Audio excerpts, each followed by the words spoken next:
नमस्कार, हरियाणा वेव्स में आपका स्वागत है। आज हम पहुंचे हैं गांव मिर्ज़ापुर, जिला हिसार। और आप लोगों ने सुना है भाई, गाय हमारी माता है।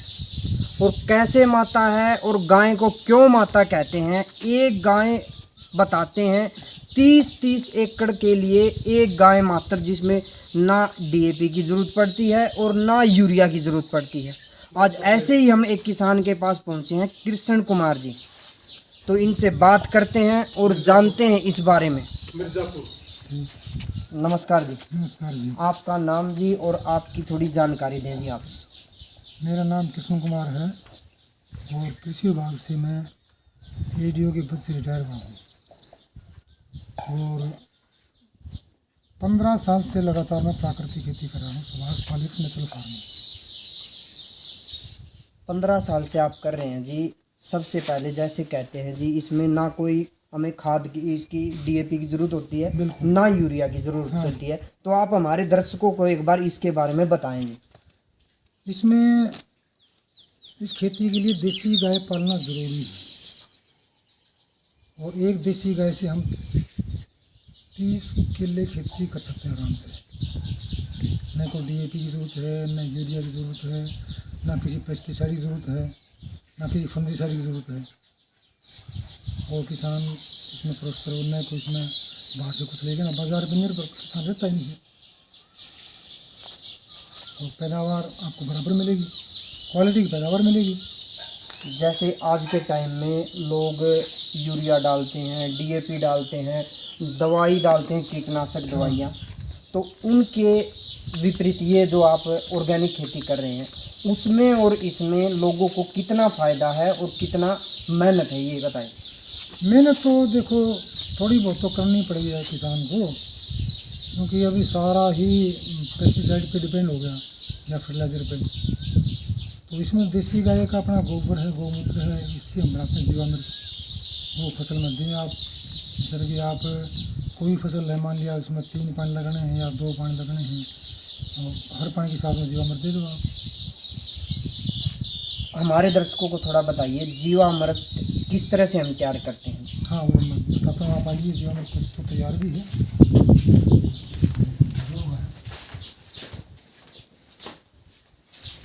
ये हमने 5-6 दिन पहले जीवामृत तैयार किया था।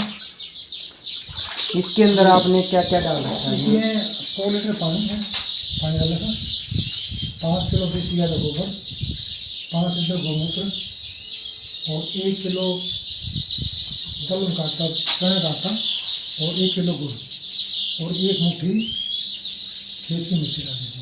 क्योंकि हमारे खेत में तो वैसे भी कोई नहीं है यूरिया। बिल्कुल, मतलब जो भी जिसमें जहाँ पे दवाइयों का यूज ना हो वो वहाँ की वो मिट्टी। जिसमें पूरे जीवन रखते हैं मकसूद जीवन तो मल्टी खिला सकते हैं। और ये लोगों में भ्रम है कि ये खाद है, ये खाद नहीं है, ये जामुन है। इस तरह के हम दही जमाते हैं ना जी। 1 क्विंटल दूध के लिए कितनी मतलब होती है जामुन? 1 चम्मच अगर डालते हैं तो 1 चम्मच काफ़ी होता है ना, तो पूरे ही दूध का वो दही बना देता है। इसी तरह मतलब इसके अंदर सूक्ष्म जीवाणु हैं और ये हम ज़मीन में डाल देंगे तो हमारे जो सूक्ष्म जीवाणु एक्टिवेट हो जाएंगे। बाकी धरती के अंदर किसी भी तत्व की कमी नहीं है। ये किसानों को गुमराह किया होगा कि इस तत्व की कमी है, लेकिन किसी भी तत्व की कमी है नहीं।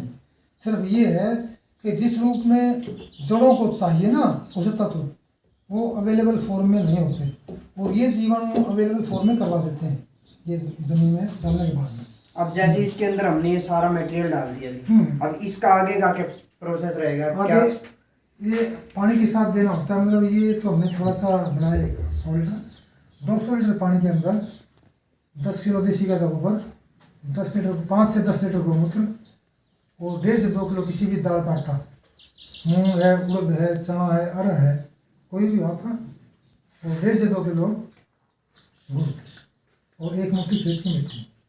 और इसको आपने इस तरह घड़ी की दिशा में घुमाना। ये भी एक प्राकृतिक सिस्टम है। घड़ी की दिशा में घुमाना है आपको शाम सुबह 5-5 मिनट के लिए। और ये बोरी से रखना आपको, ये बोरी रखी ना, क्योंकि इसके अंदर मीथेन गैस निकलती है। जब ये सूक्ष्म जीवाणु मल्टीप्लाई होते हैं ना, तो मीथेन गैस निकलती है। अगर हम पॉलीथीन से ढक दें तो वो अंदर रह जाएगी। बोरी में जो छिद्र होते हैं उससे बाहर निकल जाएंगे।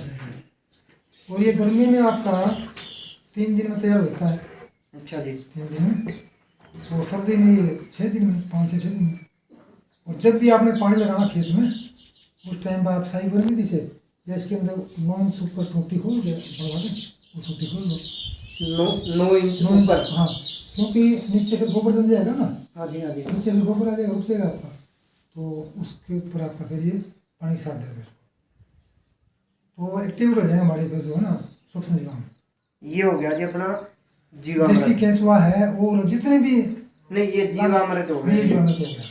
और एक होता है घन घन जीवामृत, जीवामृत, उसका और थोड़ा हमें जानकारी दे हाँ, दीजिए। उसमें ऐसा है कि आप 1 क्विंटल गला सड़ा खाद ले लो, कम है ना, देसी खाद, उसके अंदर या तो 10 लीटर आप जीवामृत डाल दो ये, अच्छा जी। ठीक है ना, उसके अंदर काट लगा दो फिर, और किसी बोरी से ढक दो उसको, और शाम सुबह काट लगाओगे ना, 4 दिन में आपका जीवामृत तैयार हो जाएगा। पूरी छाया में रखना है और उसको भी छाया में रखना है। और वो मान लिया कहीं हमारा इसमें, तो मान लिया हम पानी देते हैं खेत में, तो जहाँ पानी की सुविधा ना हो तो उसमें उसको छिड़ देते हैं। मतलब दोनों की जरूरत नहीं पड़ती, एक की जरूरत एक ही पड़ती है। जरूरत पड़ती है, एक की। वो तो आपका ड्राई लैंड में ना, जहाँ मारू खेती है उसमें जहाँ नमी आए, जब मान लिया बारिश हो उस टाइम पे छिड़ के आप खुद निकाल दो, वही काम करेगा। और ये सारा कार्य होता है देसी गाय के गोबर और मूत्र हाँ, से। देसी गाय गोबर गौमूत्र से होता है। तो जैसे कहते हैं भाई एक गाय 30 एकड़ के लिए काफी है। हाँ, तो इसके बारे में और थोड़ा बताएं। तो ये महीने में आपने एक बार डालना है, तो महीने में एक बार 1 किले में डाल दो, तो 30 किले अपने आप होगी ना। तो इसीलिए गाय को गौ माता या माता कहते हैं, जो 30 एकड़ के लिए अपना पूरा सर्व, मतलब ना तो किसान को मरने देती है, हाँ, और ना उसकी पैदावार में कमी लाती है, उसको मतलब देती और देती है, गौ माता देती है।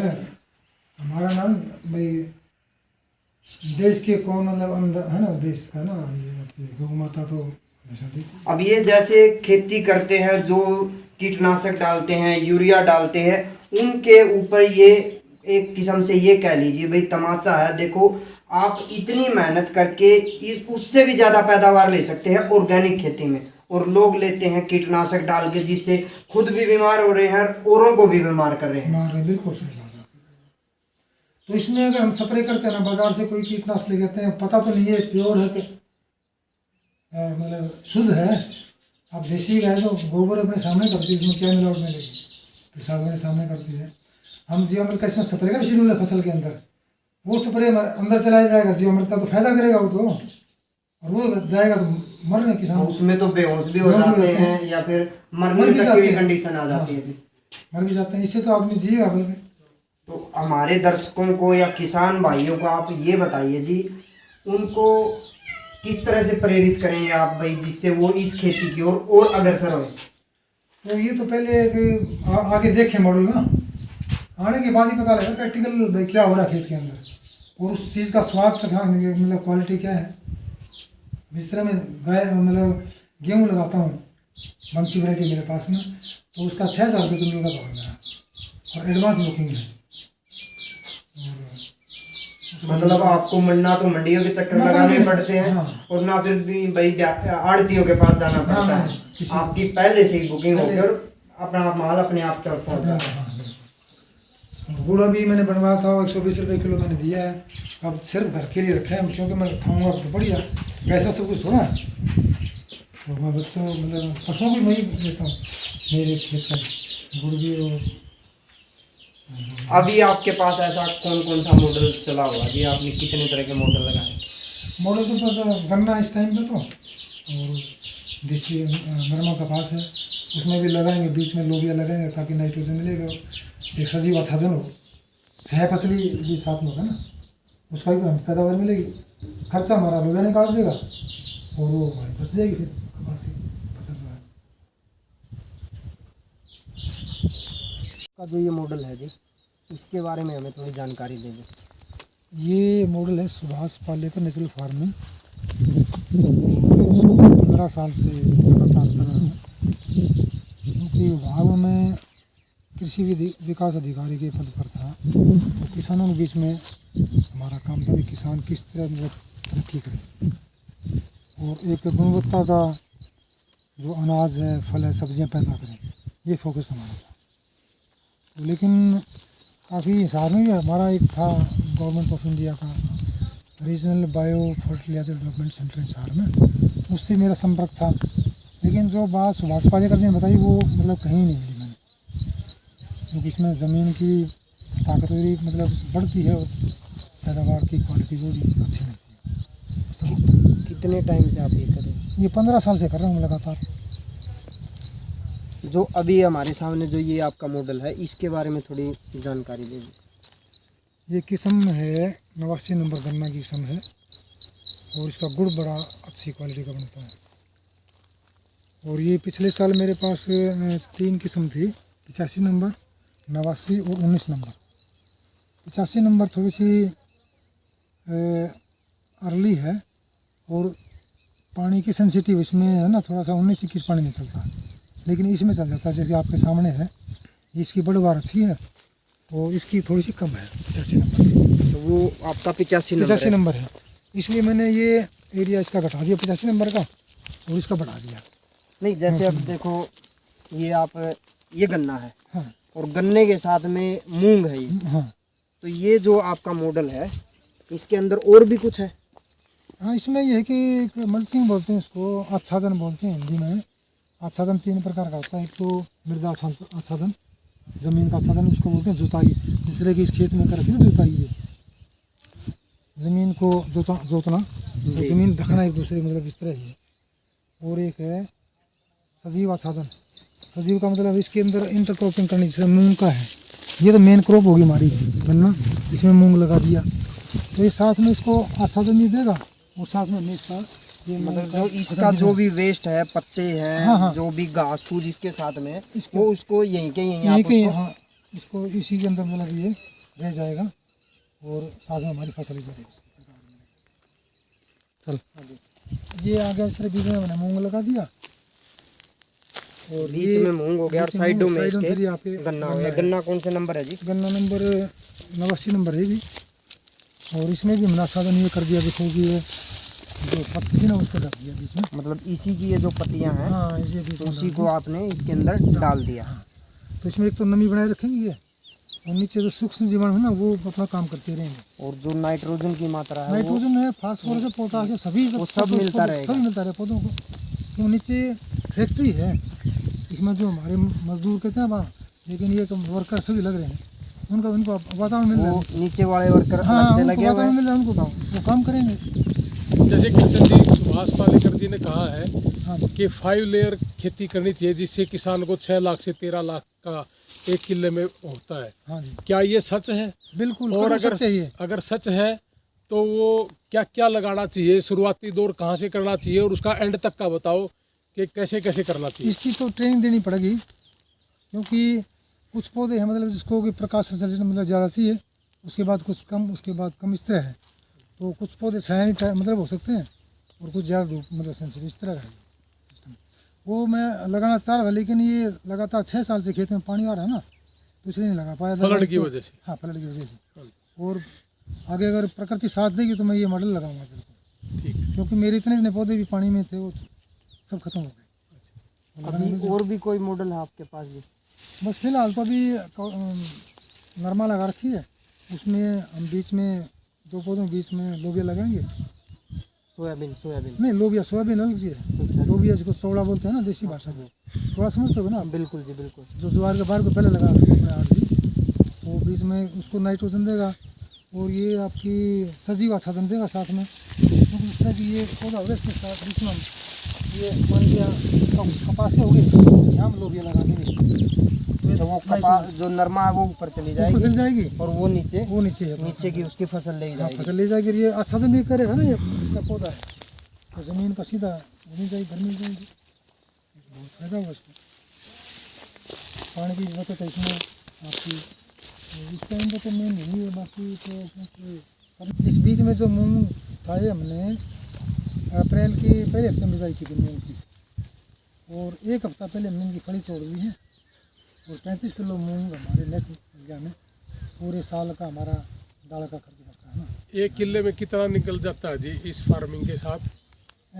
1 किले में क्या मूंग, मूंग जी, जैसे गन्ना लगा दिया आपने, मूंग भी लगा ये तो दिया, या फिर डिस्टेंस के ऊपर बात इस तरह की हमने इतना ही छोड़ा ना कि भाई एक आपकी जो मशीन निकल जाए बीच से, ये लगभग 8 फीट का 8-9 फीट का बीच में दूरी ना।